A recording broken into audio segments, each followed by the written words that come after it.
Bienvenidos a Tocando Vidas, estamos aquí en un lugar maravilloso, es el Vortex recién inaugurado en el Bosque Chapultepec, en medio de la Ciudad de México. Usted va a escuchar los aviones y la feria de Chapultepec, un lugar que recibe alrededor de 19 a 20 millones de visitantes al año, y es porque este programa es sobre medio ambiente.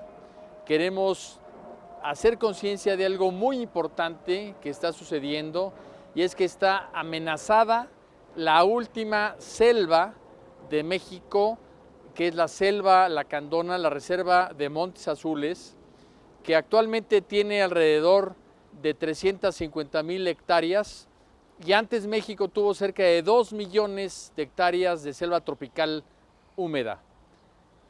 Salvar esta selva no es un impulso conservacionista per se, es salvar las condiciones que al planeta y a México nos permiten la vida a los humanos. Quédese a ver este programa porque no tiene desperdicio. Óscar Moctezuma, que nos acompaña en este programa de Tocando Vidas, es el presidente y fundador de una organización muy importante que se llama Naturalia. Óscar, bienvenido Esteban, a este programa. muchas gracias. En el contexto de todo el tema de la biodiversidad, o sea, México es el cuarto país con mayor biodiversidad en el mundo, pero está muy amenazado, muy presionado, ¿no?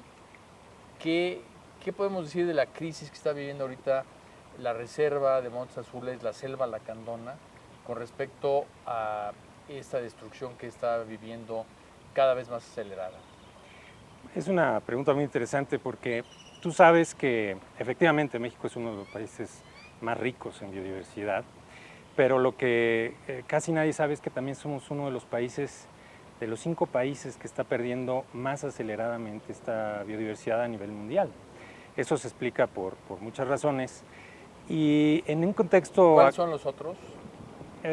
Bueno, por ejemplo, Indonesia es un país que también es muy rico, es uno de los países que está perdiendo también muy rápido su biodiversidad. Hay países como Colombia, Brasil, que tienen también problemas tan serios, pero México en particular tiene una riqueza muy peculiar porque por esta ubicación que tenemos. Nosotros tenemos elementos de la flora y la fauna del norte del continente y también de las zonas tropicales. Precisamente la selva lacandona es el último remanente de selva alta lluviosa que hay en México. Es un baluarte no solamente por la biodiversidad que hay allí, sino también es el sitio donde captamos el 40% del agua de este país. Es muy importante por ese tema, por los servicios ambientales que nos brinda. Estamos en un periodo de una crisis climática terrible y las estrategias razonables para enfrentarla demandan que no perdamos ya superficie forestal. Al contrario, deberíamos de incrementar. Pero ¿por qué ante la crisis ambiental y climática del mundo? ¿Por qué ante toda esta conciencia que aparentemente hay del cambio climático y de la pérdida de áreas verdes, etcétera, no es prioridad? O sea, ¿por qué dejamos que se nos vaya entre las manos algo tan importante como es este recurso ambiental? Yo te diría que desde mi punto de vista es una miopía política. Seguimos tratando de resolver los problemas del corto plazo, pensando que los de mediano y largo plazo pues, serán resueltos por alguien más. Y estamos en una situación en la que ya no hay tiempo de eso. Como te decía yo, no podemos estar permitiendo la pérdida de 1 hectárea más de selva, de bosque, y para no hacerlo necesitamos medidas realmente comprometidas. ¿Me puedes dar ejemplo de medidas que realmente pudieran ayudar a esto? Bueno, por un lado necesitamos que haya aplicación de la ley genuina. Estamos hablando de que son áreas naturales protegidas que muchas veces están solamente en el papel como tal. No tenemos una protección eficaz en el terreno. No tendríamos invasiones si realmente se manejara como un área efectivamente protegida. Pero obviamente hay un contexto social que explica por qué están pasando estas invasiones, esta pérdida de biodiversidad que generan, y hay que atender esas raíces del problema. Un plan de desarrollo social regional que realmente le brinde opciones a toda la gente joven que está en las comunidades alrededor de la selva lacandona, que haya un plan a largo plazo. ¿Y quién debe de hacer esto? Bueno, yo creo que es una tarea entre gobierno y sociedad civil, pero definitivamente el gobierno tiene la prioridad, debe tomar la iniciativa porque es un mandato para el gobierno. Pero Oscar, uno va a Costa Rica y han hecho de la selva el negocio más grande del país, conservándola. Así es. ¿No? ¿Cuáles son los problemas para que la selva lacandona, para sus habitantes, no solo para los lacandones, sino incluso para todos los que viven alrededor de la selva y todas las comunidades alrededor de la selva, sea realmente mucho más valiosa viva que muerta? Bueno, precisamente un plan de desarrollo ambiental que en primer lugar les permita reconocer el valor de la selva, no nada más del terreno, porque lo que ellos ven tienen una necesidad real de alimento. Lo que ven es un terreno cubierto de árboles que hay que limpiar para poder sembrar maíz y otros cultivos, que les va a satisfacer su necesidad por un par de años. No ven más allá de eso y no se imaginan que hay otras posibilidades de uso de ese terreno sin deforestar. Tampoco se les presenta. No se les presenta, no hay educación ambiental que los haga conscientes. Es muy curioso cómo no están conscientes de que sin esa selva no tendrían agua. El agua que necesitan para esos mismos cultivos o para su vida cotidiana. Entonces, esto ha estado en el abandono por mucho tiempo. Ha habido esfuerzos muy pequeños, los políticos no le dan prioridad a estas cosas porque ellos lo ven como una cuestión de otro tipo, ¿no? No se vería la inversión en conservar la selva. No se vería en el plazo de un sexenio O de un trienio. De un trienio. Entonces, pues, ellos lo que están pensando es cómo convierto esas necesidades en votos. Y esa visión de los políticos es completamente errónea, es nefasta para la conservación. Sí, yo agarro el árbol, lo tiro, lo hago leña, reparto la leña y gano votos. Exactamente. Pero me quedo sin vida, me quedo sin árbol. Exactamente. Y bueno, no solamente son los árboles, todo lo que hay. La riqueza de la selva lacandona es excepcional. Hay muchísimas especies que últimamente, pues su último refugio es la selva lacandona. Tenemos que evitar que se extingan destruyendo la selva. Y además eso es patrimonio de todos los mexicanos, no nada más de las comunidades que están ahí alrededor. Entonces, tendría que ser una prioridad nacional salvar la selva lacandona, empezando con una atención adecuada de parte del gobierno. Tú sabes que estamos en el año en el que México va a ser la sede de la reunión número 13 de la Convención de Diversidad Biológica. En diciembre. En diciembre. En el marco de esa reunión, lo que se esperaría es que México pues demuestre que nuestro compromiso va más allá del discurso. Y aquí tenemos varios casos, uno de ellos muy importante, la selva lacandona, donde realmente tendríamos que demostrarlo. Si no, estas reuniones se convierten simplemente en reuniones sociales, en discursos huecos que no trascienden más allá. Entonces, lo que nosotros esperamos es que el gobierno empiece atendiendo esta zona porque es cíclico el problema, ¿sabes? Ya encontraron el caminito las personas que promueven a cambio de votos este mecanismo de invasión, de pagarle a la comunidad, de legalizar, indemnizar, legalizando esas invasiones, y así poco a poco se están comiendo la selva. Entonces, yo me pregunto, ¿es eso realmente un área natural protegida? Creo que nadie entiende que eso sea protección real. Tenemos que cambiarlo. Pues muchas gracias, Oscar. Esperemos tener más conversaciones sobre este tema, para hablar de los cómo, para hablar de los quiénes, y sobre todo, como tú dices, hacerlo muy pronto, porque si hay algo que no queda mucho es tiempo. No hay tiempo que perder. Gracias, Esteban. Gracias. Encantado. Amigos de Tocando Vida, estamos aquí con Antonio de la Torre. Antonio, gracias por estar con nosotros. Él es estudiante de doctorado del Instituto de Ecología de la UNAM. Y en este tema que estamos revisando de la selva lacandona y toda la presión que tiene la misma, pues Antonio es alguien que se ha dedicado precisamente a estudiar este tema, a estudiar algunas especies emblemáticas como el jaguar. Es parte de la Alianza Nacional para la Conservación del Jaguar y nos preocupa mucho lo que está pasando allá en Chiapas. Quisiéramos tener tu punto de vista. Mira, ahorita recientemente la problemática en las reservas es que han existido invasiones recientes a las áreas naturales protegidas. ¿Qué quiere decir recientes? Hace un año y medio. De un año para acá Sí. empiezan O sea, las invasiones. siempre ha existido ese problema, pero ahora particularmente la presión es muchísimo más fuerte, ¿no? El rollo es que no hay un compromiso real para resolver este tema por parte del gobierno federal, por parte del gobierno estatal.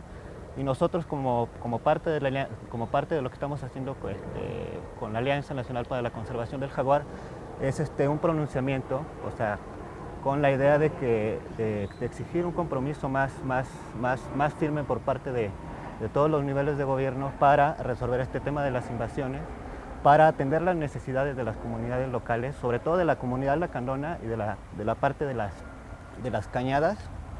Y también creo que sería bueno empezar a hacer una mesa de diálogo con esta gente para ver cómo se puede resolver este problema hacia largo plazo, ¿no? Pero tengo entendido que incluso hay un conflicto entre los propios lacandones, que sí son conservacionistas, con otros grupos que están entrando a la reserva de la biosfera, a una tierra pues que no es de ellos, que están explotando recursos que no son de ellos. Y esto se está generando también un conflicto social. Es un conflicto social, y también creo que en la misma comunidad lacandona está como fracturado, digamos, la organización como tal, ¿no? Hay gente que tiene intereses atrás sobre las invasiones, es decir, que están favoreciendo, que están incentivando estas invasiones con la idea de que el gobierno federal les indemnice esas tierras, como son parte de la comunidad lacandona, se les indemniza esas tierras y que queden ya en parte para las otras comunidades, ¿no? O sea, pero el punto aquí es que son áreas naturales protegidas, ¿no? Entonces no se puede hacer eso, ¿no? Como tal, ¿no? O sea, esas tierras están destinadas para la conservación, ¿no? Por eso, son áreas que nadie debería de explotarlas. O sea, explotarlas de manera sustentable. Hay maneras de explotar la biodiversidad, pero deforestar, o sea, digamos, Rozar y quemar y sembrar. Eso no es una manera, no es un uso sustentable de los recursos, ¿no? Como tal, ¿no? Ahora, lo que está sucediendo es que tampoco hay un programa social que permita precisamente darle salida al empleo y al ingreso de muchas personas. Claro. Y por el otro lado, tampoco hay firmeza para conservar la selva, que además queda la cuarta parte de la selva. Si no nos cuidamos, va a desaparecer. Sí, exactamente. O sea, el punto es que no, como tú lo dices, o sea, no hay un programa integral de desarrollo sustentable para estas áreas. Hay algunos trabajos en algunas regiones de la selva, pero por ejemplo para la zona de las cañadas no hay nada que se esté trabajando en cuestiones de desarrollo sustentable y en cuestiones de conservación. ¿Quién o quiénes y cómo podrían hacer un programa de desarrollo sustentable que fuera efectivo para un doble propósito, ¿no? Tener una salida de apoyo social y por otro lado conservar lo que debe de conservarse como reserva de la biosfera? Yo creo que esto involucra a todos los niveles de gobierno, o sea, desde el gobierno federal, a través de no solamente de la Secretaría del Medio Ambiente, sino a través de otras secretarías como la SAGARPA, también, porque muchos de los programas que se invierten ahí de proyectos productivos en realidad no son compatibles con la conservación. Y también obviamente el gobierno estatal, ¿no? O sea, también, o sea, la cuestión es aquí alinear las políticas para que realmente podamos conservar las áreas naturales protegidas a largo plazo, ¿no?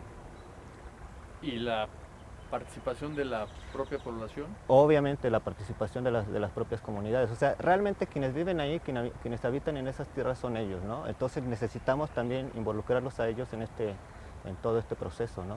Y finalmente, si ellos no se ven beneficiados también de la conservación de estas áreas, creo que no vamos a lograr mucho a largo plazo, ¿no? Pero la selva viva obviamente es fuente de incluso mucho mayor ingreso que la selva muerta, ¿no? Potencialmente sí, el problema es que no se ha visto así, ¿no? O sea, se podrían implementar muchos proyectos con relación a ecoturismo, ver de qué manera se pueden explotar ciertos recursos, ciertas maderas, pero de manera sustentable, pero en realidad no se ha hecho como tal. O sea, falta hacer todo ese trabajo y es un compromiso de todos, o sea, de tanto de los investigadores, de la academia, como del gobierno, como de la misma sociedad y de la misma gente que vive ahí, ¿no? Pues muchas gracias, Antonio, por Sale. tu conocido compromiso con estas áreas naturales protegidas, con las especies emblemáticas como el jaguar, Ujú. y por acompañarnos en Tocando No, gracias Vidas. por invitarme. Gracias, Antonio. Hasta luego. Bienvenidos a Tocando Vidas. Estamos con Luis Fuello de la Fundación Nacional para la Conservación del Jaguar. Estamos en este maravilloso lugar del bosque de Chapultepec que acaban de inaugurar, que es este vórtex maravilloso. Y queremos hablar de ambiente, de medio ambiente, porque Luis es especialista no solo en el jaguar, sino en muchas cosas, sobre todo en selva tropical húmeda. ¿Qué pasa, Luis, con la selva lacandona? Bueno, la selva lacandona es un relicto de lo que tuvimos en el pasado, 2 millones de hectáreas de selva tropical, que ahora solo nos restan 500,000 hectáreas. Es un 25%. 25%, por lo que haya sido. Y la declaratoria de áreas naturales protegidas ha permitido conservar ese territorio, pero no deja de estar presionado, y es el tema que hoy nos convoca contigo.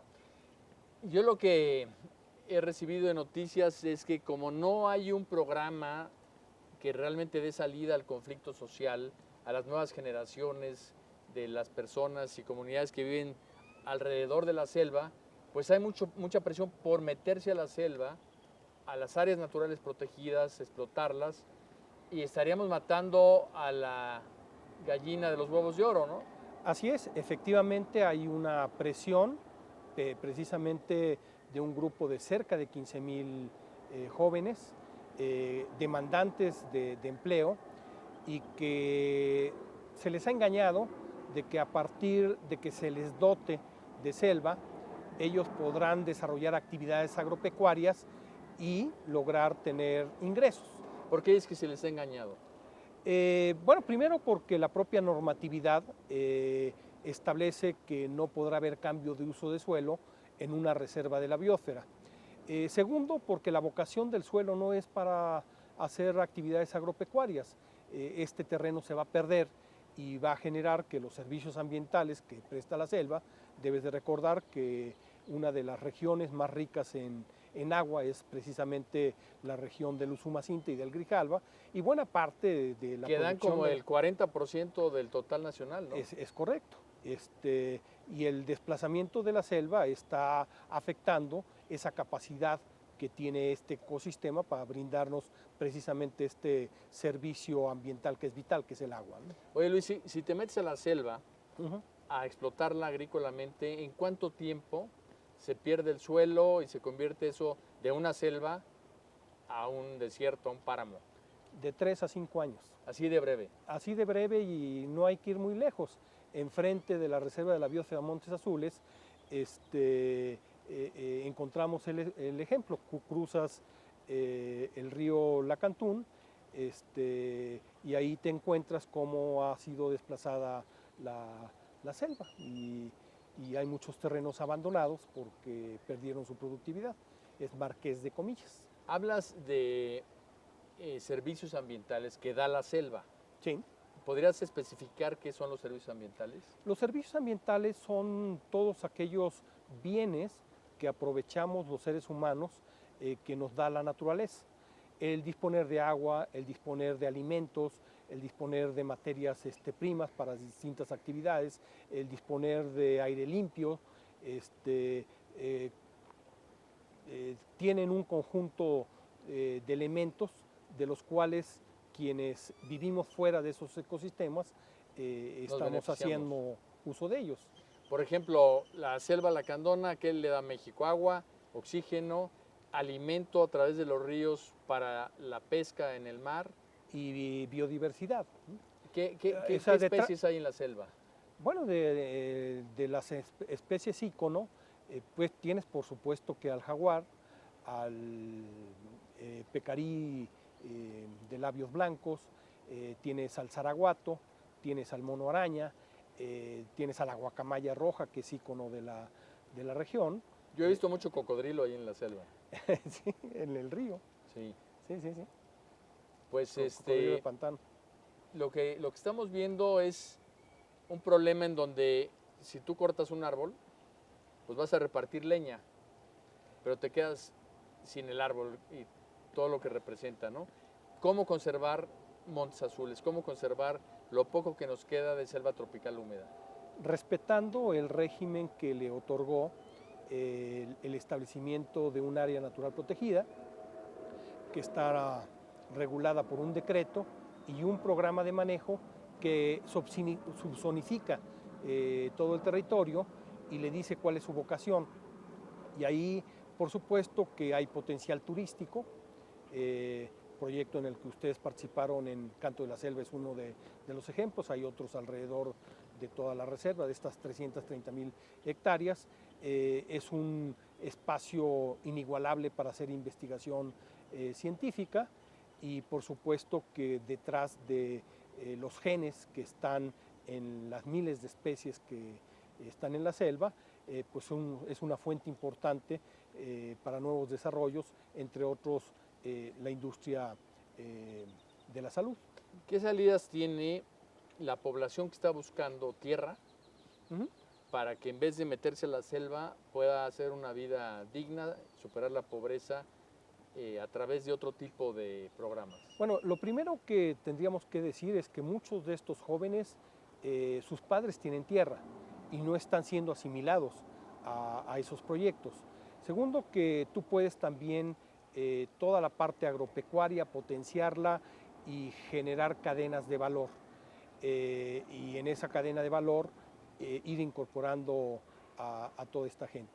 De manera que haciendo un programa de desarrollo social, es posible fuera de la selva, sin perturbarla, generar las alternativas de ingreso que esta gente está demandando. Entonces lo que requiere es el apoyo de los 3 niveles de gobierno, de los municipios alrededor de la selva, del gobierno del estado y del gobierno federal, para que se pueda estudiar el territorio en sus potencialidades y darle salidas que sean exitosas. ¿Y está apoyando el gobierno federal, el gobierno estatal, los gobiernos municipales? Yo creo que faltan recursos. Ha habido iniciativas alrededor de un grupo de trabajo ambiental agropecuario y requiere mayor precisión y dotársele de recursos. Yo creo que la inversión en la selva lacandona vale la pena y será baja esta inversión si la comparamos con los enormes servicios que nos presta. Pues muchas gracias, Luis. Es un placer, Esteban. Un placer para nosotros tenerte en este programa. Igualmente, saludos. Como hemos escuchado, la selva lacandona está amenazada. En realidad, la biodiversidad de México está amenazada. Y la salida para poder conservarla y para que las condiciones que a todos nos permiten vivir se mantengan, requiere cuando menos 2 cosas. Por una parte, todo lo que es el tema legal, el tema de un Estado de Derecho que realmente conserve las áreas naturales protegidas, pero por la otra también programas sociales que permitan que las comunidades que viven alrededor de estos recursos puedan aprovecharlos de una manera en que se conserven y al mismo tiempo les quede claro que valen mucho más vivos que muertos estos recursos. Abajo de todo el esfuerzo para conservar nuestro ambiente, para luchar en contra del cambio climático, para que la biodiversidad se mantenga, hay una palabra: compromiso. Y ese compromiso debe de ser de todos, de esta generación. Muy buenas noches.